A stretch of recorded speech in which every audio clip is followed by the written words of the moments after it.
Hello, good day. Welcome back to our video tutorials on Windows 7. So this time we'll do the peer-to-peer networking. So ang operator, ito siya ang operator natin. Okay, so we have computer 1 and then computer 2. So system unit was already there. Okay, after installing the Windows 7, so you need to install the driver of its hardware.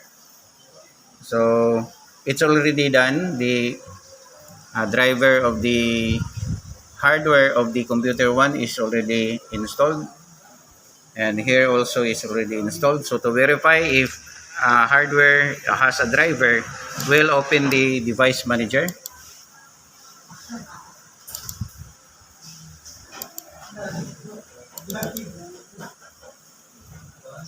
And then you can see here, so only one part of the system is no driver. So hindi na siya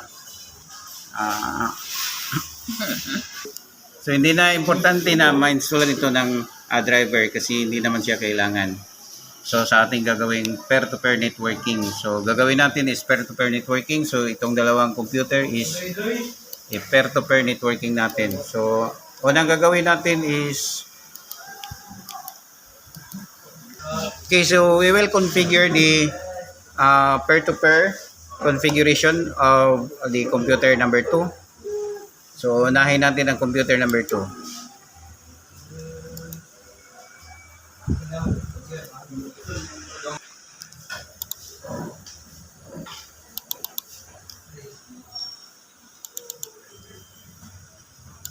Okay, turn on network discovery, turn on file and printer sharing, turn on sharing so anyone network access, and then once this network location is appear, so you need to click home network or either public network. So this time we will choose the home network.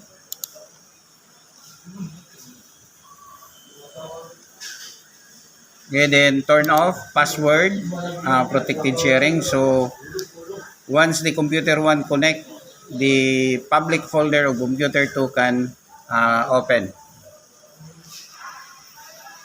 And then click save changes. So we will do the same on the computer number 1.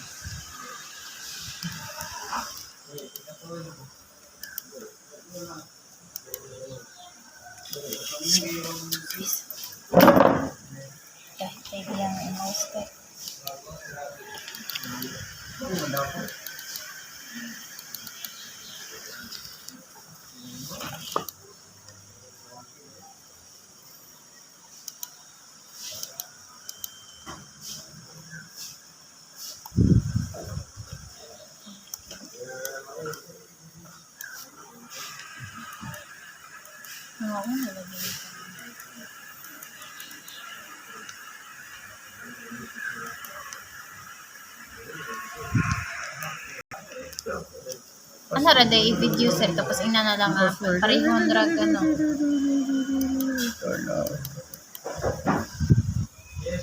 Okay, the peer-to-peer settings or configuration for the two computers, computer 1 and computer 2 is already done. So next is we'll configure the IP address. So it must be the network ID of the two computer must be the same. Also the default gateway. So we will use the IPv4 or IP version 4 for internet protocol or IP. And then click use the following IP address. So we can input the IP address statically.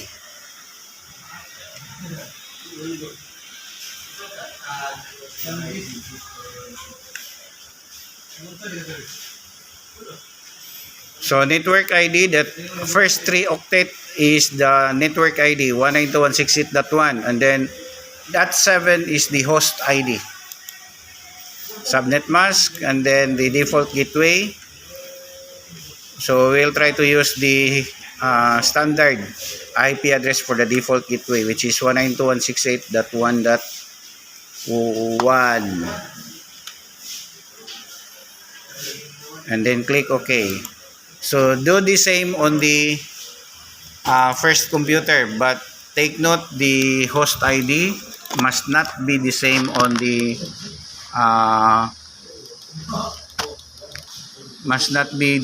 host ID. So network ID is 192.168.1, and then the host ID, the second computer is 7, so we can use higher. You can use either 10, 50, or 60 for the host ID.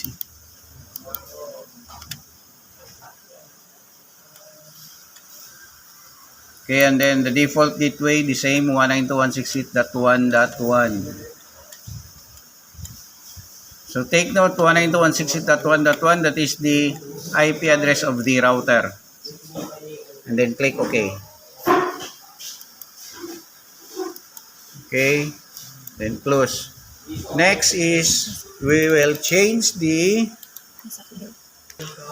so this time we will change the computer name of the second computer and then the work group. So click start and then right click computer and then properties, and then click change settings, and then change, and then change the work group into, for example, TISDA, and then the computer name is already changed, and then click OK. Then the system will prompt you to restart. Click OK. And then OK. Close and then restart. So do the same on the first computer. Click start button and then right click computer, properties, and then click change settings. Click change, and then change the work group into the same as the work group on the second computer, which is TISDA, and then the computer name is already changed. Click OK.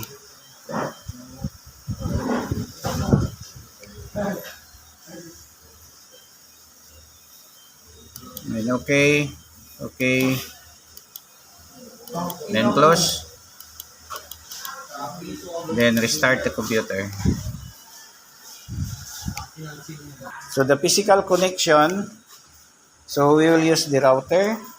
So the computer 1 is connected to the LAN 1 of the router, and then the computer 2 is connected on the LAN 2 of the router. So we will use the router for the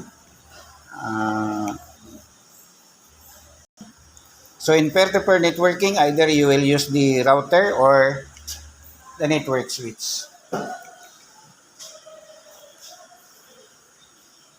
Okay, this time we will check if the two computer is already connected. So click start and then right click computer or click computer, open computer, and then double click network. And then you can see the first computer is the Kim PC and then the second computer is Chris PC. So on the first computer, we check also. So click start boot and then click network. Then of course, yeah. So the two computer is already connected. So what we're going to do next, first computer, open the second computer, which is Chris PC.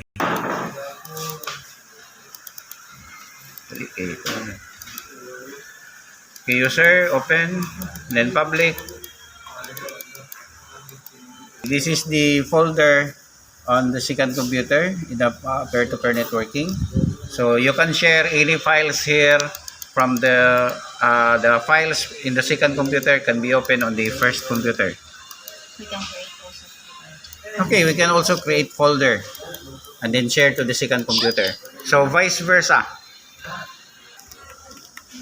Okay, this is try to share folder. So the folder created Chris is already shared on the other computer.